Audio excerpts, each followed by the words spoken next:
Hello, hello. We are back with Bearcat basketball. I am AB Stocks here today with Symone Denham, Assistant General Manager for Bearcat women's basketball. So thank you, Symone, for joining us Absolutely. today. Thank and you welcome. for having me. Thank you. Thank you so much. So immediately you get a call from Coach Merriweather. Mm-hmm. You land in Cincinnati, and then 3 days later, what happens? 3 days later, I was in an airport on my way to Italy. So luckily, I was able to get hired just before we left to go on the trip. So I was able to enjoy that as my first couple of days of work. Okay, so your first experience as a Bearcat. Talk to us a little bit about what it was like getting here. Suddenly, you're meeting the staff, you're meeting the players, you're getting connected, and having to do some work. Interestingly enough, I've known everybody on staff in some capacity for upwards of 10 plus years. So obviously played for Trina when she was an assistant coach at Wright State. Abby was my teammate on those teams at Wright State. I worked with Cabrina at the University of New Mexico, where I was for 6 years. I've known who Ashley is because she's a really good basketball player, and I crossed paths with AO a while ago. And funny enough, the last of them all, I guess, Mikhail, I recruited when I was working at New Mexico. So I'm really, really familiar with this staff. In terms of the players, it was kind of gradual.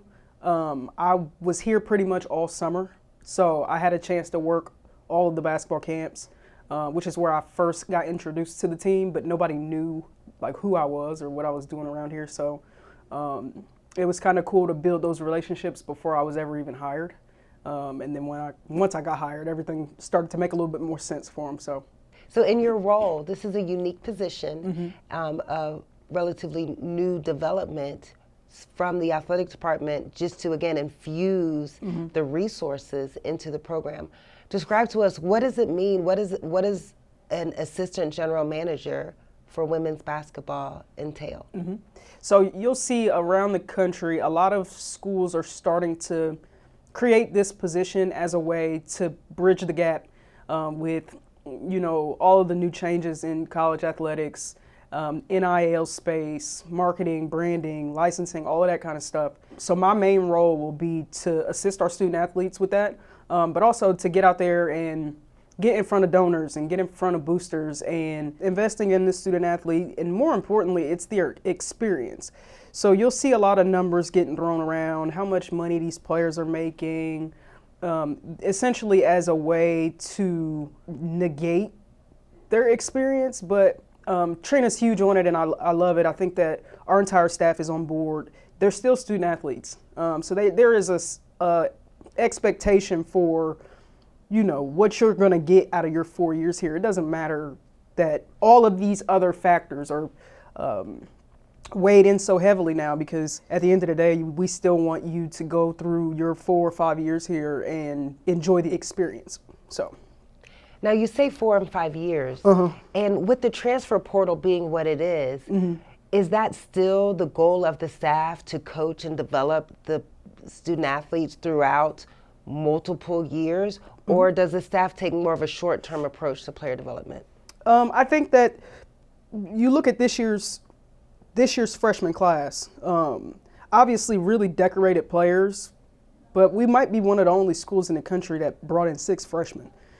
So in terms of getting them here while they're young, getting that development piece taken care of up front, I think that that's something that we'll never shy away from, and using the transfer portal as more of a supplementary type of deal. So instead of going and signing 6 people out of the portal, you're replacing 1 or 2 that graduate, or because it's the portal, we'll have maybe some that leave too. So I think it's taking that approach versus I want the oldest, most developed player, because everybody wants them, right? So I think that our approach makes the most sense, and just giving ourselves a chance to really put a stamp on their game from a young age.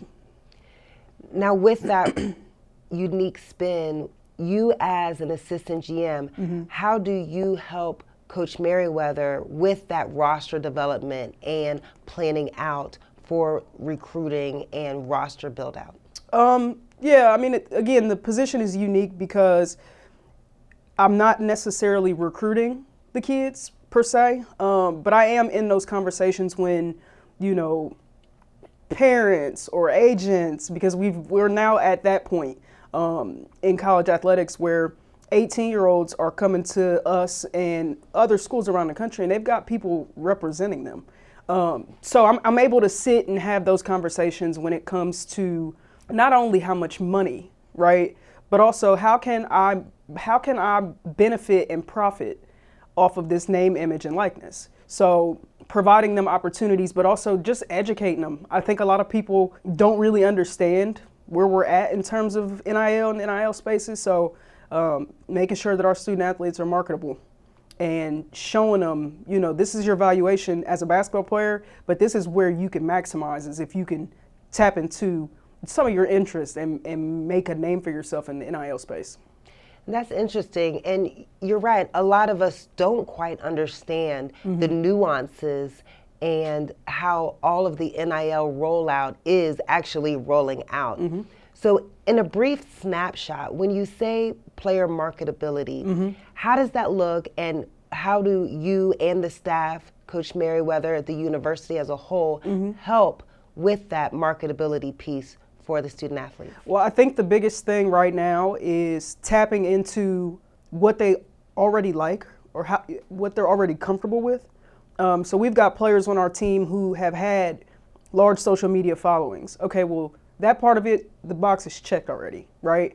So then when you introduce them to, I don't know, some of these companies that they might have a keen interest in, whether it be apparel or jewelry or whatever it is, once it's known that those things are their favorites, then it makes it that much easier, right? A lot of these companies want the student athletes to post every so often and essentially sell their products and their merchandise for them. Well, without a following on social media, it's kind of hard to do that, right? So breaking it down in a way that, one, makes sense, but also is something that both benefits the company and the student athlete, because of course it's a business. Moving beyond the NIL space, what are some of the other ways that these investments in the student athletes can pay dividends, for lack of a better term? And I believe you have an economics background. I do. So I graduated from Wright State with a degree in finance economics, and then went on and got my MBA, silly me. But it's always been something of interest of mine. Never when I graduated from Wright State did I think that both worlds would kind of collide. So it's worked out. It's worked out in the best way possible. Still being able to impact student athletes, their experience, and then also allow them to be themselves, and just kind of not hold their hand, but just kind of guide them when it comes to that. So in the future, there will be more conversations about taxes and tax brackets, right? Where some of the stuff you're not necessarily learning in school, but just helping to equip them the best way possible. Coach Merriweather and that staff, they're gonna take care of them basketball wise. This is all a different side of it, but equally as beneficial. So how much does the business aspect of the game, because there's the sport basketball, then there's the business of basketball. And would it be fair to say that your role is really to help equip and empower the student athletes in the business of basketball? Absolutely. I think the word value is going to get used a lot when you talk about a player's value, right? That's the basketball side of it. But because there are numbers attached to it now, it naturally has to become a business, right? So it'll be huge. And this is a new role, so it's developing more and more and more each day. There are things that I've learned in the last 2 days that I had no clue when I first took the job. So I think it's going to be an evolving position. And I think that once we get into season, and then even looking forward to like next season, I think a lot of unanswered questions will be answered. That's awesome. Yeah. And you're kind of almost the epitome of that student athlete experience. So you've competed, you've gotten your education, went on to get an MBA, and you're able to tie them all together and be impactful. What are other ways that you want to and hope to inspire the student athletes? I think you kind of hit it on the head. Anybody who's played sports, you got an option. You can either really like school and really be good at your sport, or it can be one or the other, right? You like basketball, you don't really care for school too much. I've always been the type of student athlete and the type of coach, because I coached for 10 years before stepping into this role. The education part always matters just as much, if not more. The ball's gonna stop bouncing. Cliche, everybody says it, but it's true. And I'm living proof that it stopped bouncing and I had to figure it out, right? So just being there for them, to guide them and to, again, let them know that it's okay, right? Like, you can still have impact on sport, on student athletes, even without playing it. That education piece is where it kicks in, right? So that's my goal, is to, of course, aid the coaching staff in whatever way possible to help get the kids here, but also in the 4 or 5 years that they're here, making it very, very known how important it is to have a degree from the University of Cincinnati. And I'm glad you brought up the coaching. We would be remiss without going down that path. 5 times, count them, 5 times, you were honored as a WBCA top coach under 30. So congratulations and kudos. Thank you. So again, outstanding career as a player, as an assistant GM, and as a coach. What are some advice you have for young players who are looking to become student athletes, especially in this new landscape that we have here? My biggest piece of advice, because of how much things are continuing to change, don't get comfortable with how things are right now.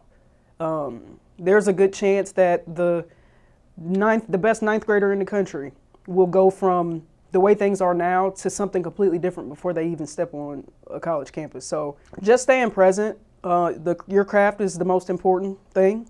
Being a good teammate, doing things the right way. And then everything else kind of falls into place. You get what you deserve, right? The offers you deserve, the notoriety you deserve. That stuff comes with it when you do things the right way. And what is the right way to you? To me, just don't abuse it. Don't take it for granted. Being a good teammate is always top of the list for me.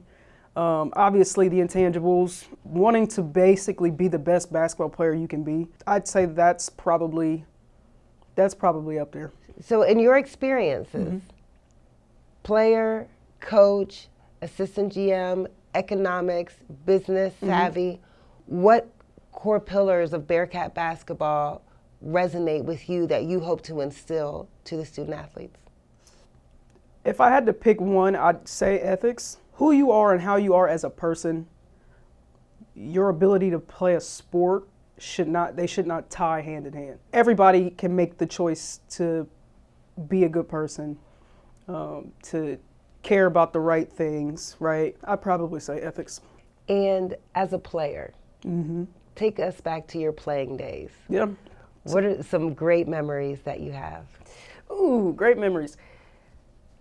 I'd say my all-time favorite memory was winning the first Horizon League championship at Wright State, 2014. So that team Abby was on. It was a really special year because that group was extremely close. That's probably one of the closest teams that I've been a part of, playing or coaching. We had a mix of personalities, but they all mixed well together. You look at that group and some people would say, like, how did you get along? How did y'all figure out a way to win all these games? And it was because everybody starred in their role. We had the best players, right? The ones that scored all the points, but then we also had really, really good teammates. We were really, really good teammates to each other. We were supportive, and everybody just played their role. If you were, I don't know, the 7th, 8th player off the bench, you starred in that role. You came in and you did what it is that we got put in the game to do. So it's unique because, you know, in the day and age of transfer portal, a lot of people don't own their role. They want a different role. So they'll go someplace else where they can have that. And we did. That year we had, don't quote me on it, I want to say we had 4 or 5 transfers on that team. So Transfers in? Transfers in, yeah, I was one of them. That was the year after I transferred from the University of Michigan. So we had a good combination of people who left previous institutions, but we all got to Wright State and just started our role. And so now, how do you translate that to this new generation? How do you coach and lead and manage this roster and the young people through starring in their role? You keep the main thing the main thing. I think that the type of person that we get, and I'll just speak extremely highly of our freshmen, our newcomers as a whole, but our freshmen, they all want to be here, and it shows every day. So when you hear Trina, or a lot of us will say it, keep the main thing the main thing, they want to star in their role. They want to be really, really, really good basketball players, but they're also phenomenal teammates. Phenomenal teammates. Like, aside from our championship team in 2014, I'd say this group from top to bottom is as close as I've seen. I think that we harp on that stuff often, but they're so easy to be around. We don't have to say it too much, if that makes sense. So the kind of people that they are kind of takes care of all of that. They all come from really good families. We got a chance to spend some time with a couple of their parents because they came to Italy with us. So just being able to know that the same messages that we are preaching to them here, they're getting a lot of those same messages from their actual parents. So it probably freaks them out because it's like, man, I got my mom at home and then I got my mom here. It's like, I can't escape it. But again, just really, really high quality people. Awesome. Symone Denham, Assistant General Manager for UC Women's Basketball. First of all, welcome. We're so happy to have you and your skill sets, and thank you for spending some time with us today. Absolutely. Thank you so much.